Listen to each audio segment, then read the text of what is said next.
Diversity of thought and go woke or go broke. This is Mark Fisher with Mark and the Millennials. And the millennial joining me today is, of course, our producer, Christopher Hopkins. And this podcast is called Diversity of Thought. Can you imagine why? But first up, before we discuss diversity of thought, we're going to talk about the former Vice President of the United States, Walter Mondale, who died at the age of 93. And just kind of a look back. And we're calling this segment Fritz Calls It Quits, but not to make fun of the former vice president, because he actually seemed like a genuinely nice Midwestern guy, to be frank with you. Certainly it's not someone that I voted for, but we do wish his family well. And the thing that comes to mind with Fritz Mondale, of course, as he was known, is the fact that he ran against Ronald Reagan. But first, before doing that, he was vice president with Jimmy Carter. And so he actually ran against Ronald Reagan twice, because he ran against Reagan with Carter in 1980, and then again he ran as presidential nominee for the Democrat Party against Reagan in 1984. Well, here's what NPR said about this before we play the clip that I'm sure you remember. It says, former Vice President and U.S. Senator Walter Mondale died on Monday in Minneapolis, a family spokesman told NPR. The Minnesota Democrat was 93 years old. Mondale, who is known to his friends as Fritz, endured a landslide loss when he challenged incumbent President Ronald Reagan in 1984. But his most lasting mark may be left on the vice presidency, an office with little stature until Mondale redefined it while serving as vice president under Jimmy Carter. Carter said Monday he considered Mondale the best vice president in our country's history. He added, Fritz Mondale provided us all with a model for public service and private behavior. When former President Barack Obama asked then Senator Joe Biden to consider the vice presidency, Biden said that Mondale was his first call and trusted guide. He not only took my call, he wrote me a memo, President Biden said in a statement Monday. It was Walter Mondale who defined the vice presidency as a full partnership and helped provide a model for my service. Obama tweeted Mondale changed the vice president roles so that Mondale's successors like Biden could be the last ones in the room when decisions were made. I'm not really sure that makes me feel better that good old Joe Biden under Obama was making decisions. But of course, is he really making decisions now anyway? I kind of doubt it. Well, that's what NPR said, but the Wall Street Journal says this. It says, former Vice President Walter Mondale, a civil rights champion who lost a 1984 White House bid in one of the largest electoral college landslides in U.S. history, died Monday evening at his home. He was 93. Mr. Mondale had died peacefully of natural causes, said Kathy Tunheim, a family spokeswoman. He had received numerous calls in recent days from the past and present political leaders and enjoyed sharing moments and memories with them, she said.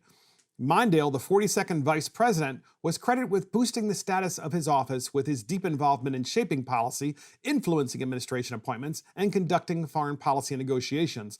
I was the first vice president to be in the White House working daily with the president, Mr. Mondale said in a 2008 documentary about his life. And that obviously is important, of course, because the vice president is number 2 in line. After the president, if the president becomes incapacitated or for some reason has died or killed in office, and that does matter since that is something that has happened before. But what reminds me the most about Fritz Mondale is the fact that during the 1984 debate, when Walter Mondale was the vice presidential nominee and Ronald Reagan was running for re-election in 1984, there was a debate and there was constant chatter about how Ronald Reagan would be the oldest serving president of the United States if he were to be reelected. And of course, as you would imagine, the Democrat Party, like the Republican Party is doing kind of now with Biden, but it's a different circumstance since Joe Biden clearly seems to be a fraction of himself, at least at the moment. But at that time, Ronald Reagan was being told, you're just too old to be president. You've already served 4 years. Enough is enough.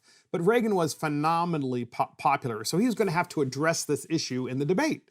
And the debate was moderated by Henry Truitt. He's a famous columnist from the Baltimore Sun. And so Truitt asks a question. And the question is the age issue, right? Everybody was expecting the question. What's amazing is that Mondale thought it would thwart the Reagan presidency by asking the question, because naturally the Democrats even then were planting questions in the media, and the media always welcomed those questions to try to thwart a Republican president. Well, it really backfired. We have that clip. It is worth listening to remember this particular debate, and also to remember Fritz Mondale and Ronald Reagan. And here is that clip. I want to raise an issue that I think has been lurking out there for 2 or 3 weeks and cast it specifically in national security terms. You already are the oldest president in history, and some of your staff say you were tired after your most recent encounter with Mr. Mondale. I recall yet that President Kennedy had to go for days on end with very little sleep during the Cuba Missile Crisis. Is there any doubt in your mind that you would be able to function in such circumstances? Not at all, Mr. Truitt, and I want you to know that also I will not make age an issue of this campaign. I am not going to exploit, for political purposes, my opponent's youth and inexperience. Classic.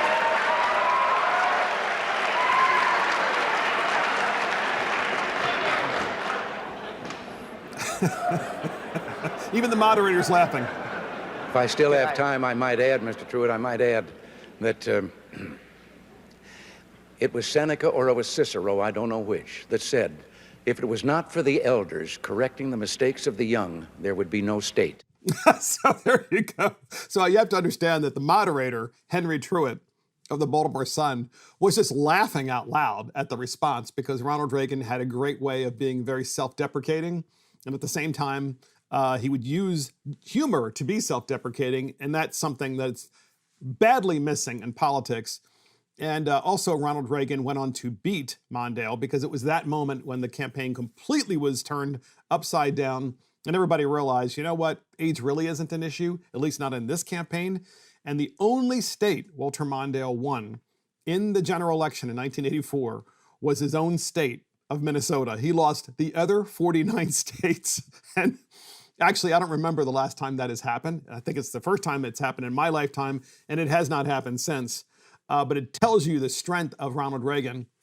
We should also say, for the record, that Ronald Reagan later on in his second term ended up having early dementia by most accounts, although he was very well hidden from view and was able to hide it pretty well.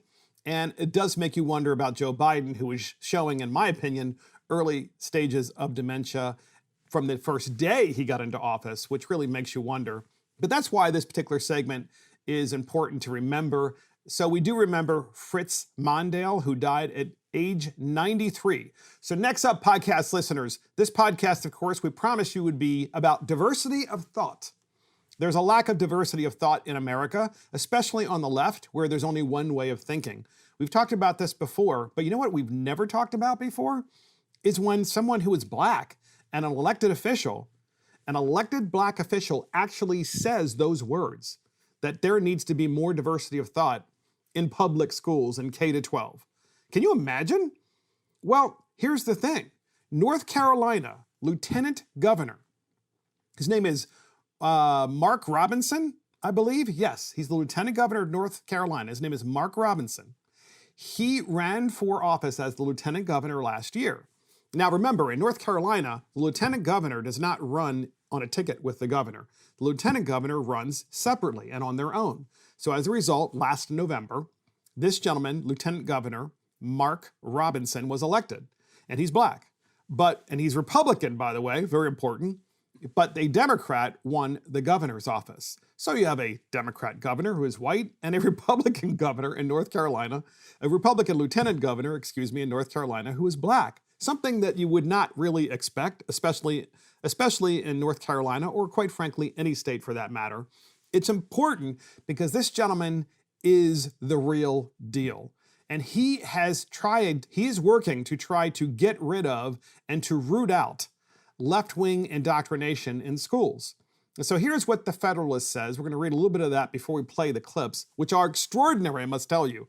In his own words, it says, North Carolina Lieutenant Governor forms task force to root out left-wing indoctrination in government schools. First of all, I love that term, government schools, because they aren't public schools, they're government schools. So here's what the article says. North Carolina Republican Lieutenant Governor Mark Robinson, who is black, launched a task force last month to root out left-wing indoctrination in schools as the racist doctrine of critical race theory cements its grip on the upcoming generation in K-12 education. The FACTS task force, Fairness and Accountability in the Classroom for Teachers and Students, features a tip line where parents, students, and educators may submit examples of discrimination and unequal treatment related to an individual's faith, ethnicity, worldview, or political beliefs. This is not an indictment of education, Robinson emphasized at a March press conference. He said the new task force was inspired by complaints received from people who lamented that the schools had been taken over by left-wing activists who had effectively criminalized dissent. In other words, you can't have any diversity of thought. We found ourselves besieged by folks who are complaining about things that their students and their children were having to learn in public school that were contrary to their own beliefs, he said. So we're going to play some clips from this incredible lieutenant governor. He was just elected last November in 2020, and he has a 4-year term, so he's going to be around for a while. And let me just say this, I hope he runs for higher office as well, and I hope he does a great job while he's there. I kind of think he will, because he's so well-grounded. So here's Lieutenant Governor Mark Robinson speaking in front of the North Carolina State Senate on the opening day of the General Assembly this year in 2021. The reason that matters is because he actually gets to vote in the state Senate as the Lieutenant Governor. So that's why he was addressing them. And this was his first address to the North Carolina State Senate. Remember, this is North Carolina's first black lieutenant governor in history, and he is a Republican. Talk about being inspired. The clip's a little long. It is worth listening to, and here it is. As a person who comes from very humble beginnings, as I'm sure a lot of you all do, as a person that comes from a blue-collar background just a few years ago, for those of y'all who don't know, I was working in a factory in High Point. And now I stand here as the Lieutenant Governor of North Carolina. This has been an amazing journey. And the reason why it has been an amazing journey is because I live in an amazing state in the greatest nation on earth. I don't believe there's any other nation on earth that would have allowed me to rise to this station in life so quickly than the United States of America. I say that for this purpose. I firmly believe that this is still the land of opportunity, equal opportunity, and freedom, and justice. I still believe that. And anyone who doesn't, I can sit them down and I have a story to tell them about Mrs. Robinson's youngest son from Greensboro, North Carolina, who once upon a time sat on a banister in a rat-infested house and dreamed of doing great things. Because his mother had overwhelming faith in God, and because he lives in the greatest and freest nation on earth, has now achieved great things. And so I say to you, keep in mind, this country may have many problems, but it's still the greatest country on earth. And as Lieutenant Governor, I intend to fight every day to make sure that this state, the greatest state in the greatest country on earth, stays that way. Isn't that amazing? That is amazing. That is North Carolina's first black lieutenant governor in history. And that was his first speech out of the gate after being elected. And he made that speech in January of 2021 to the North Carolina State Senate. And how inspiring. How can you compare and contrast that to Black Lives Matter? And the fact that all they're talking about on the BLM side is how aggrieved they are, how awful things are for them, how terrible their lives are simply because of the color of their skin. Whereas this gentleman, Lieutenant Governor Mark Robinson, is completely aspirational. And so here's Lieutenant Governor Mark Robinson, a clip of him announcing his task force to root out indoctrination in public schools. This is his first true act as Lieutenant Governor to put together this task force. And he talks about this at length. It is unbelievable that anyone would put a task force together like this, let alone a black politician. But thankfully, here's a black Republican who's willing to step up and do it. We have that clip, and here it is. What this was born out of and inspired by was the fact that in every corner that we traveled in this state, we found ourselves being besieged by folks who were complaining about things that their students and their children were having to learn in public schools that were contrary to their own beliefs. We call it indoctrination, but it could be called many things. It could be called politicizing the classroom. It could be called introducing things into the classroom that don't belong there.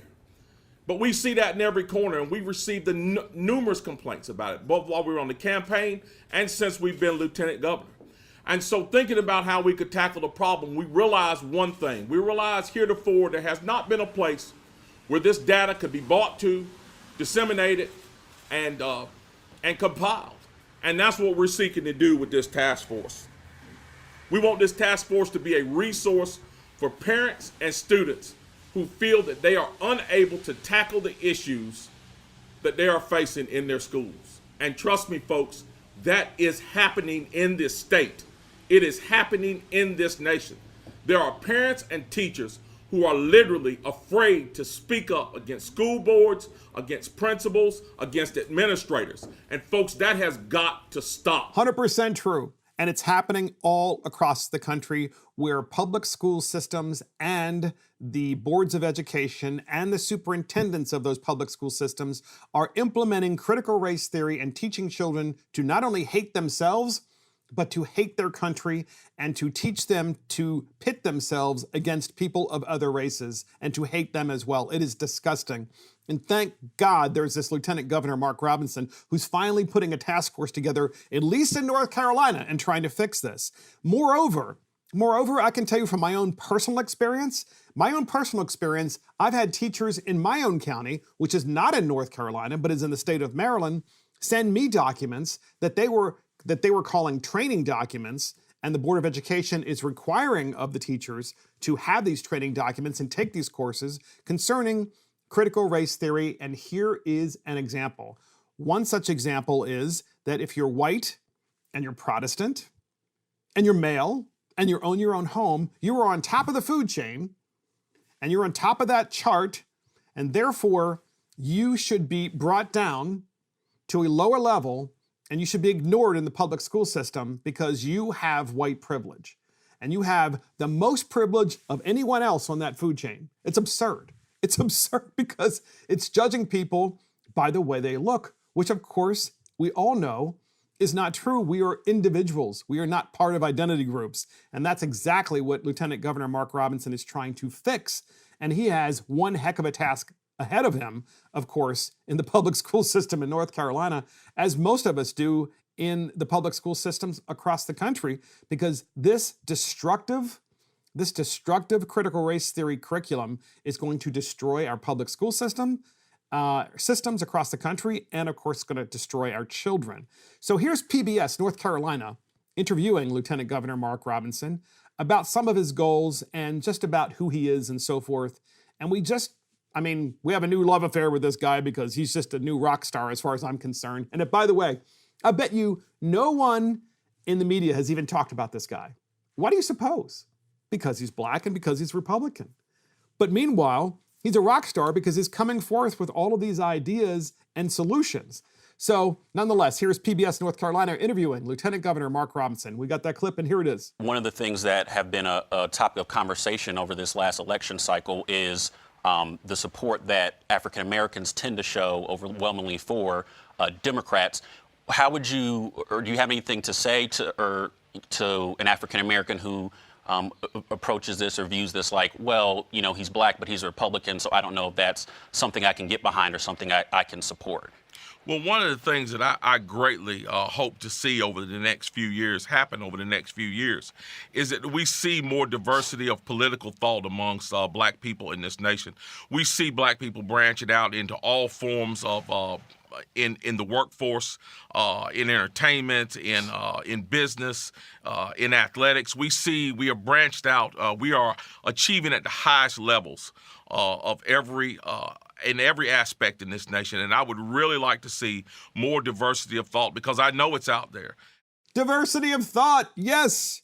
Diversity of thought, the name of this podcast. The reason why we're naming this podcast, because here we have a black Republican in North Carolina who's saying we have a lack of diversity of thought in this country. Not just a lack of diversity of thought in the public school system, which we all know exists, not just a lack of diversity of thought in the colleges and universities throughout America, but we have a lack of diversity of thought in certain communities. By the way, it includes the white, liberal, progressive communities. It also includes many black progressives as well in their communities, because they're taught you can only vote Democrat. You can't make anything of your life. It's not possible.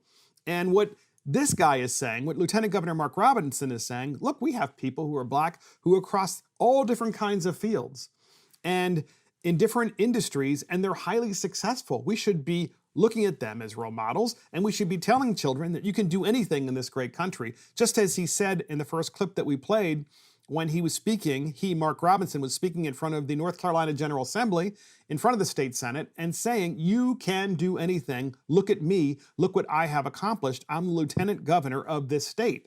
It's just incredible that we have this guy. We are going to interview him, by the way. We're going to find a way. We're going to bring him on this podcast and have a long interview with him, because I believe he is a rock star in North Carolina, and I hope he becomes a United States Senator or governor of that state. And that would just be epic if that happened, and maybe even higher. Be wonderful. And that is rooting out left-wing propaganda. And so next up, podcast listeners, one of my favorite comedians, and he's actually on the left, tells you that we are critical thinkers and we have diversity of thought on Mark and the Millennials, is Bill Maher. And he talks about, in this segment, Democrats ignore COVID science. And it's about all of the lockdowns and how they have been counterproductive, and how the media has lied to so many of us, depending on the media that you're watching. Also, people are hysterical because they don't really have the information, because the media hasn't provided them the information, because they have made COVID science political, which is precisely Maher's point. So we have, first up, Mark brings a conclusion about COVID science and also the COVID issues and the media. We have a series of clips on this, and here's the first one. But what about liberals? You know, the high information by the science people? In a recent Gallup survey, Democrats did much worse than Republicans in getting the right answer to the fundamental question, what are the chances that someone who gets COVID will need to be hospitalized? The answer is between 1% and 5%. 41% of Democrats thought it was over 50%. Another 28% put the chances at 20 to 49. So almost 70% of Democrats are wildly off on this key question, and also have a greatly exaggerated view of the danger of COVID too, and the mortality rate among children. All of which explains why today the states with the highest share of schools that are still closed are all blue states. Exactly. And if you ever walk down a sidewalk in a blue city, you will find out that people look at you really funny if you're not wearing a mask. And they will literally cross the street to go to the other side of the sidewalk. I mean, my son and I were walking down the street in a town that is a blue town, and we actually had people yell at us. They were, I'd say, 65, 68, yelling at us because we were not wearing masks and they were wearing masks. And she said, "Wear a damn mask." I mean, that's what the lady yelled that. I mean, how ladylike is that? And of course, what you want to yell back is, and we didn't, is why are you outside if you're so terrified? If you think that that mask is going to save you outside of all places, then you might want to just stay home. And obviously, it's absurd that someone would do that, but nonetheless, that's what they did. So we have a couple more clips from Bill Maher. He really brings us home. And he brings lots of conclusions and talks about lots of conclusions about COVID science and the blue states versus the red states, and the fact that people were listening to CNN and MSNBC, and they were believing what they were saying, and that's why they were locking themselves down and terrified and doing great harm to themselves and to their families, and most definitely to their children. We have that clip, and here it is. So if the right-wing media bubble has to own things like climate change denial, shouldn't liberal media have to answer for, how did your audience wind up believing such a bunch of crap about COVID? So that clip is a setup. It's to set up for the remaining two clips in this segment, where he talks about beaches being dangerous and compares Florida to New York and how infection rates went down in Texas. So you got to listen to this. We have that clip. Here it is. A new report in The Atlantic says the media won't stop putting pictures of the beach on stories about COVID, even though it's looking increasingly like the beach is the best place to avoid it. Sunlight is the best disinfectant, and vitamin D is the key to a robust immune system. Texas lifted its COVID restrictions recently, and their infection rates went down, in part because of people getting outside to let the sun and wind do their thing. It's called vitamin D, right? Being outside, it's actually good for you to be outside. And it's probably equally good for you to not wear a mask outside so that your face can get the full benefit of fresh air and the full benefit of the sun, and as well as your body. And the thing is, I feel like all Americans already knew this, but instead of using their common sense, instead of actually reading, they just watched CNN and MSNBC and just got more and more terrified and locked themselves down. And as Mars said, in Texas, infection rates went down when the lockdowns were lifted, and they were lifted very early, earlier than most every other state. And so that's contrary to common sense, right? Because we were told if you locked down, you wouldn't get COVID. Of course, you would get COVID if you were locked down, if you were in an apartment building and there were 1,000 other people in there and someone had COVID, and the chances of that were pretty high. And it did happen that way. And so finally, Mars says, keep politics out of it. Why do we have politics involved in science, in healthcare? Well, I know why. Because Democrats wanted to win the presidency, and they got their way. And we had that final clip of the segment, and here it is. But to many liberals, that can't be right, because Texas and beach-loving Florida have Republican governors. But life is complicated. I've read that the governor of Florida reads. I know we like to think of Florida as only middle school teachers on bath salts having sex with their students in front of an alligator. But apparently the governor is also a voracious consumer of the scientific literature. And maybe that's why he protected his most vulnerable population, the elderly, way better than did the governor of New York. That's for sure. That's for sure. Those are just facts. I know it's irresponsible of me to say them. Look, here's what I'm saying. I don't want politics mixed in with my medical decisions. Amen to that. No politics in medical decisions. No politics whatsoever should be involved in this COVID nightmare that we've been in. But that's all that MSNBC and CNN and CBS and ABC and NBC decided to get involved in, because they wanted to defeat Donald Trump and they wanted to defeat the Republicans in Congress. And they got their way, didn't they? They got their way because the Democrats won both houses in Congress, and they also won the presidency. And now, who's in charge? The same people that politicized it, and people are still terrified, because you have to keep them terrified to keep them, locked down and afraid of actually going out and living their lives. And so to prove that point with the vaccine, we've even heard, of course, Fauci say, well, even after you're vaccinated, you should still wear a mask, and you should really be afraid, to interact with people.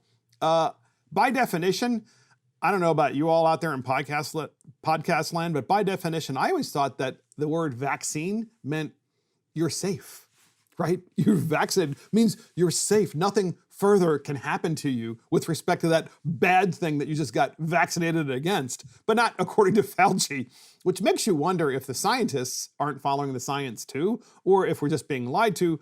Who knows, but we can only hope that we have a media that's independent and critical thinkers and try to help us with that. So only vaccinated Bills fans, according to the Buffalo News, can attend games this fall. The full-throated roar of Buffalo Bills fans may be heard during next season's games at Highmark Stadium, but only if they are vaccinated and can prove it. The same goes for next season's Sabre games. Our goal is to have 100% full house for the Bills and the Sabres starting in the fall, Erie County Executive Mark Palankar said Tuesday's weekly briefing. So why does that matter? Well, it matters because we know that young people really shouldn't get vaccinated because they have a strong immune system. So are they not going to be able to get in? Are they going to be denied because they don't have vaccination cards? In fact, just the other day, I met someone in my office because they had made an appointment to meet me to discuss different things. They came into my office and they were wearing a mask, and the first thing they said to me was, "Are you vaccinated?" And I said, "Well, no, I'm not vaccinated." And they said, "Well, why?" And I said, "Well, because I had COVID just not that long ago." And much to my surprise, when I called my doctor to tell him, the doctor said, "Don't get the vaccine, by the way, for at least 90 days, and don't get the second vaccine ever." Well, I'm like, well, where do I get that information? And so I tell this to this individual who's hysterical about COVID, but is indeed vaccinated and still wearing a mask. I mean, what the heck, right? She's vaccinated, she's wearing a mask, and she's worried that I'm not vaccinated. Well, by definition, if you're vaccinated, then that means that you have this get out of jail free card. You're not going to get COVID anymore. COVID's not going to attack you. That's what I was taught the word vaccine means. But that's why I'm so glad that Bill Maher, who's on the left as a comedian, is sick and tired of this nonsense and is finally talking about it. And so are so many others. And they're doing it primarily, by the way, on podcasts because the mainstream media won't cover them at all. And that is Democrats Ignore COVID Science. So next up, podcast listeners, buying voters by paying off their loans.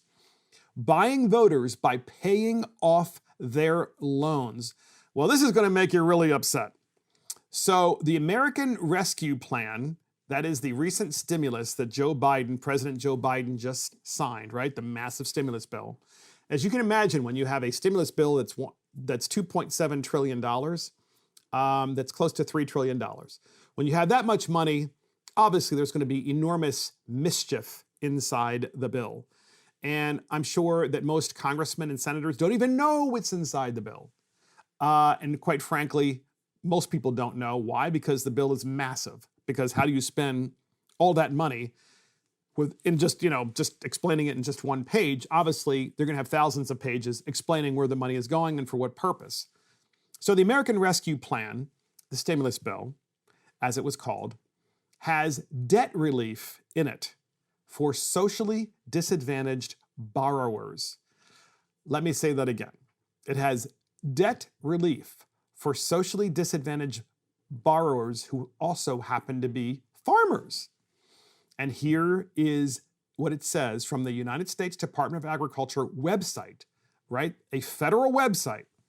Says, earlier this week, we posted important information about the American Rescue Plan debt relief payments for socially disadvantaged producers. The American Rescue Plan includes provisions for USDA to pay up to 120% of loan balances. 120%. As of January 1, 2021, for Farm Service Agency direct and guaranteed farm loans and farm storage facility loans. If you are a Black, Native American, Alaskan Native, Asian American, or Pacific Islander, or are of Hispanic Latino ethnicity, with one of the loans listed above, you are eligible for the payment and the repayment of that loan. So if you're one of those people that I just listed, your loan's going to be paid for by the government per the stimulus that just passed. FSA is working hard to ensure that we provide this relief as expeditiously as possible to those who qualify. As a producer myself, I understand the importance of being able to plan finances accordingly. That's why I encourage you to look at our frequently asked questions and just go on our website. So I wanted to read that, and that is directly from the United States Department of Agriculture website. If that doesn't get you upset enough, well, here is the PBS NewsHour, the national version of PBS NewsHour, reporting on this exact issue. And here's the clip. The COVID relief law is massive with far-reaching impact. It includes debt relief for America's Black farmers, long denied government funding. Lisa Desjardins reports. Judy, the new law allocates $5 billion for farmers of color. Most of that aims to erase their debt by paying 120% of their federally backed farm loans. The USDA tells NewsHour that that would help some 14,000 farmers, providing $175,000 in relief on average. So did you hear that? So if you're a farmer, then by virtue of your color and only your color, will you have your existing loans paid off by the federal government. I don't mean refinanced, ladies and gentlemen, by the federal government. I mean paid off, as in zero balance.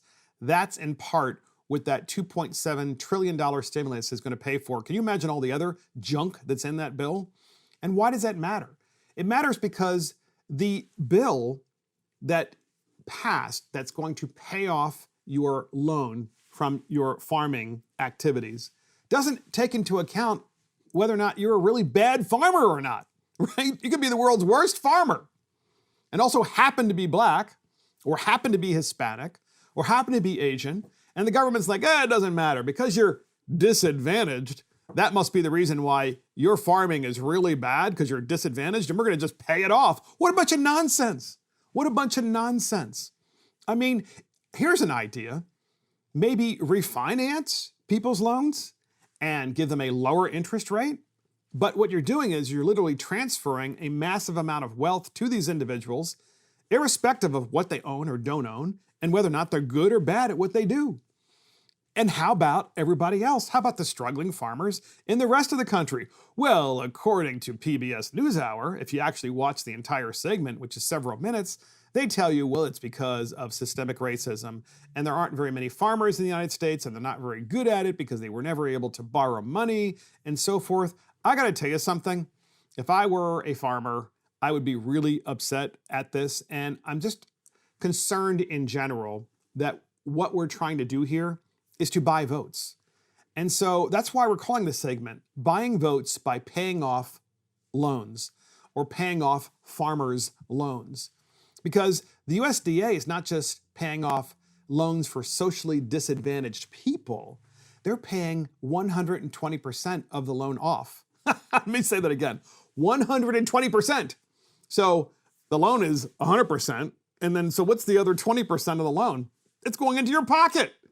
You're actually making money from the stimulus bill because if you owe $100,000, the government's going to give you a check for $120,000. 100 will go to repay the loan. So you now have zero debt and $20,000 in your pocket. I guess that's to help you, plant your new crop. But I'm just sorry. This is just ridiculous. And I want everybody to know in podcast land, I'm not against the idea of the government helping out farmers from time to time. Because let's face it, during COVID, if you're a farmer and the demand for your product, let's say you grew celery. I don't know why I picked that out, but you grew celery. And then suddenly, because of the fact that people weren't going out anymore and people were really pulling back what they were ordering and going and buying at the grocery store, your celery crop basically had to be tilled over because all these supermarkets were going, we don't want your product. It's not, well, what are you supposed to do? The product's ready to be harvested. It's not like you can just freeze, acres and acres of celery. So you lose all that money. Fine. Government has programs to help farmers in this particular situation. But that's not what we're talking about here. What we're talking about here is actually paying for all of your loans, paying them off, and then after that, of course, giving you an additional 20% above that just to, put it in your pocket. And so to prove, here's my point. Hispanics, Asians, so many others are increasingly doing better in the United States. Wall Street Journal. More Hispanic Americans are buying homes, helping stoke the hot housing market. The number of Hispanic homeowners rose by more than 700,000 people to nearly 9 million in 2020, the biggest one-year increase in 2 decades. And oh, by the way, that was under Donald Trump in 2020. And here's what the Wall Street Journal says. Hispanic homeownership grew at a record pace last year, fueled by younger buyers who have helped make this demographic a growing force in the red-hot U.S. housing market. The number of Hispanic homeowner households, it's a strange way to put it, rose by more than 700,000 to nearly 9 million in 2020, according to the Census Bureau data compiled by the National Association of Hispanic Real Estate Professionals, an industry group. Those gains mark the biggest one-year increase in data on Hispanic ownership going back 2 decades. Hispanic buyers have been a consistent source of strength in the housing market. In recent years, their buying power continues to grow as individuals enter their early 30s, the most typical years for first-time home buyers. Hispanics in the United States had a median age of 30 in 2019, which was about 14 years younger than the median age for non-Hispanic white Americans. Heidi and Jonathan de la Cruz purchased a newly built home in Deltona, Florida this spring. It really, really feels surreal, said Mrs. de la Cruz, who is 28 years old. She said they decided to buy a home after speaking with a friend who works in real estate about the importance of home ownership. Well, you know what? I agree with you. That's a really important thing. And you know what's really a great feeling about buying your own home or buying your own car is that you are the one that has paid for it.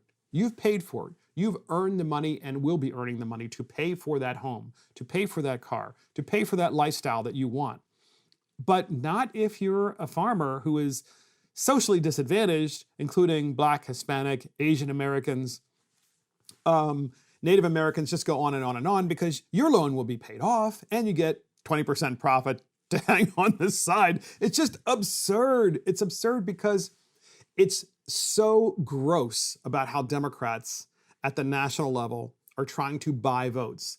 And why specifically in the farming community? Because the farming community is generally speaking what?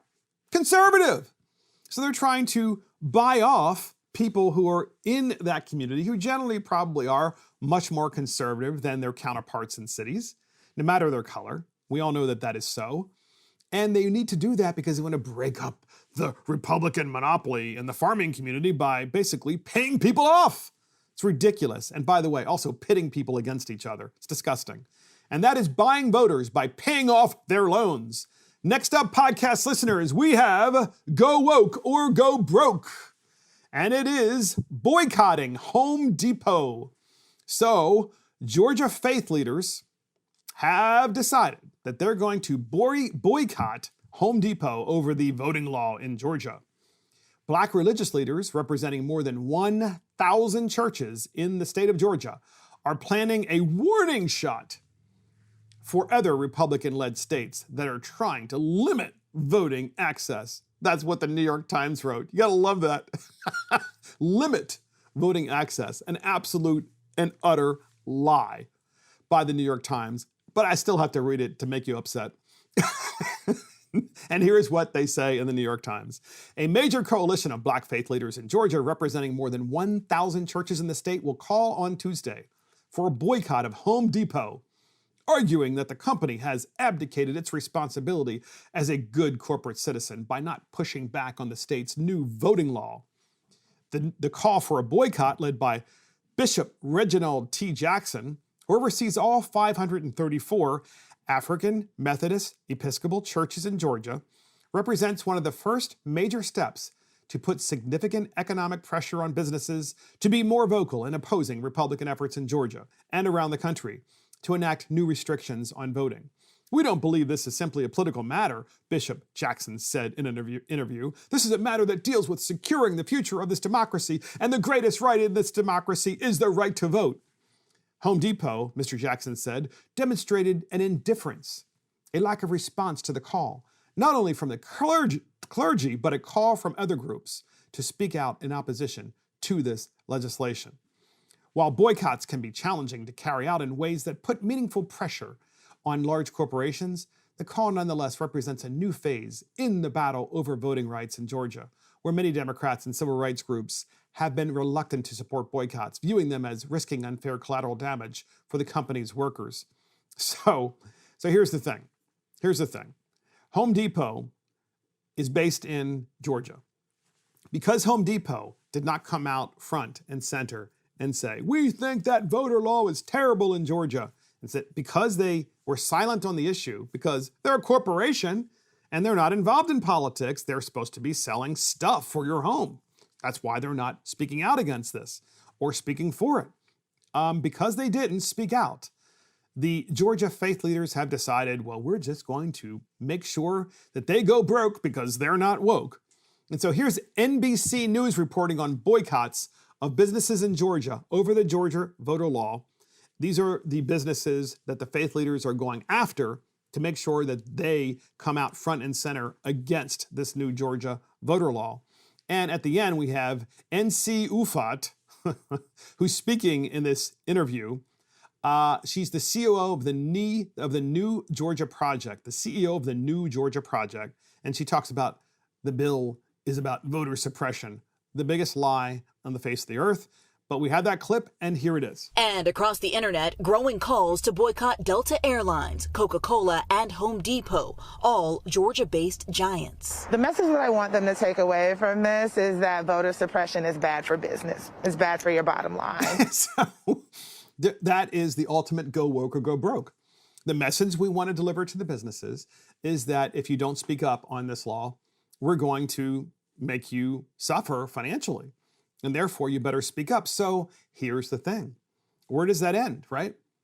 If they get their way this time with Coca-Cola and Home Depot and Delta, then naturally what's going to happen is every time they don't like a law that's passed, they're going to say, it's your fault, Coca-Cola. Coca-Cola doesn't have anything to do with this. These are elected officials in Georgia. They're duly elected by the people, and they passed this law with the governor. And the governor signed the law. So why are you going after Coca-Cola? Because that's what Marxists do, right? Marxists try to bring down the system and to be able to level the system and to rebuild it in their image, which is, of course, not going to succeed. At least we can only hope. So here's CBS 46 in Atlanta reporting on the religious leaders calling for that boycott. We had that clip, and here it is. We don't mind boycotting. We will not bend. We will not bow. We will not break. We will not back up. This is our time, and we're ready to boycott and ready to march. Religious leaders with Georgia's AME Episcopal District called for a national boycott of 3 major corporations on Thursday. Bishop Reginald Jackson asked fellow citizens to stop doing business with Coca-Cola, Delta, and Home Depot for failing to speak out against Georgia's new voting law. Well, we cannot and will not support companies who do not support us in our struggle to cast our ballots and exercise our freedom. Oh, don't you feel bad for them? And isn't it interesting that we have this Lieutenant Governor Mark Robinson in North Carolina that we've talked about during this podcast, who is black and a Republican, and he's the first black Republican elected as Lieutenant Governor in North Carolina. He doesn't even come close to talking that way, which is poor me. I can't show an ID when I go to vote because I'm black. It's just not possible because of the color of my skin. I just can't do it. I'm not capable of it. And the fact that there are 17 days of early voting in Georgia, oh no, I can't do that either. It's just impossible. It's just not enough time. What a bunch of crap. I'm sorry. There's no other way of putting it. And thank goodness we have good thinking black Republicans who are out there out front speaking against this nonsense. So here's what religious leaders are demanding. Here's what they're demanding. And at the end of this clip, okay, I want you to listen carefully. And if you see it, it's even better. But at the end of the clip, you're going to hear Ed Bastian, Delta Airlines CEO, buckling under the pressure. So here's what the religious leaders are demanding first, and then listen. We have that clip, and here it is. Religious leaders are demanding the following criteria be met to lift the boycott. Companies must express opposition to Senate Bill 202 in a press conference. They must speak out against similar legislation in other states. They must express support of federal legislation, H.R. 1 and H.R. 4, which would block most state voting laws. And they must support litigation against Senate Bill 202. When we got a chance to finally see it all put together and had a chance to digest it, as well as listen and hear from the voices of our people about it, we realized that this was restricting. So that is Ed Bastian, Delta Airlines CEO, who buckled under pressure, which I can't imagine. What was the pressure, right? You're the CEO of this major airline that's based in Atlanta, of course, at that major airport that they have here. I think it's called Hartsfield. I don't recall the exact name of it. Maybe it's been changed since then. I've flown in there many times over the years, but not recently. He runs this major airline, and he buckled under pressure because he's like, well, yeah, I mean, now that now that they've convinced me, it's just too hard for people to get to the polls. And it's even harder to be able to have an ID, even though in the state of Georgia, part of the law that was passed says that if you can't get an ID because you can no longer drive or because you can't afford an ID, you cannot afford an ID, Georgia will pay for it. They'll provide you one. You just have to ask for it and they'll give it to you. So here's what the religious leaders want in Georgia. Oppose Senate Bill 202. That's the Georgia law that just passed. So they want all the CEOs to oppose that bill. Oppose it or else. Second, the religious leaders want the corporate leaders to speak out against similar legislation in other states. So it's like, well, Coca-Cola, we know you're based in Atlanta, Georgia. But if a similar law were to be passed in another state or were proposed in another state, it's not enough, Coca-Cola. You need to speak out against that bill in the other states as well. And the religious leaders want the corporate titans to support H.R. 1 and H.R. 4 at the federal level. They want H.R. 1, which nationalizes elections. It's a bill that nationalizes elections, okay, and does mass ballot mailing and no voter ID. What can go wrong with all of the illegals that Biden's allowing into the country right now, right? It's like, well, let's bring in as many illegals as we can. Let's relocate them to red states. And then once we do that, let's pass H.R. 1, which doesn't require voter ID and no excuse voting. I mean, talk about undermining the entire United States government and our Constitution.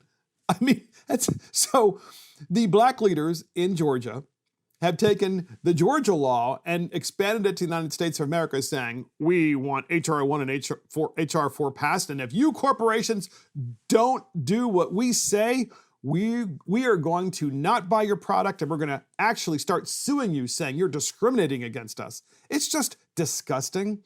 I mean, I'm not really sure what else to call this other than what it is, which is coercion and basically, I think, undermining the United States of America. And so, oh, by the way, they also want this. The religious leaders want support for their litigation against SB 202 in Georgia. In other words, support. Give us money so we can sue to overturn the law. I got news for you. Religious leaders in the state of Georgia, the law isn't going to be overturned. It's just not going to be. You want to know why it's not going to be overturned? Because it is one of the most expansive laws in the United States that make it easier to vote. More easy to vote than just about any other state, easier than Delaware and easier than New York, except for one thing. You actually have to show your ID when you vote. And if you are illegally present in the United States, you can't vote. And if you can't get an ID, they will provide one to you, as we already mentioned. And that is Go Woke or Go Broke, boycotting Home Depot. So next up, podcast listeners, guess who might be running for governor of Texas? Guess who? Well, it might be Matthew McConaughey. The actor Matthew McConaughey is in the lead for Texas governor, according to polls. I mean, they're polling, and I don't think the guy's announced, but they're polling. And here's what it says. Could the guy who played Wooderson in Dazed and Confused, that's pretty funny, be the next governor of Texas? That Dazed and Confused was actually a pretty good movie. It was about the 1970s. Anyway, it's looking like a real possibility if he's serious about running. A poll released by the Dallas Morning News and the University of Texas, Tyler, has Matthew McConaughey with a 12-point lead over incumbent Governor Greg Abbott. The actor is particularly popular among Democrats. What a surprise. With 66% of those polled saying they would vote for him.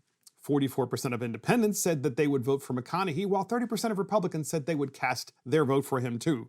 Not surprisingly, the majority of Republicans support Governor Greg Abbott. UT Tyler political scientist and poll director Mark Owens told the Dallas Morning News it's all a matter of name recognition. Well, that's probably true.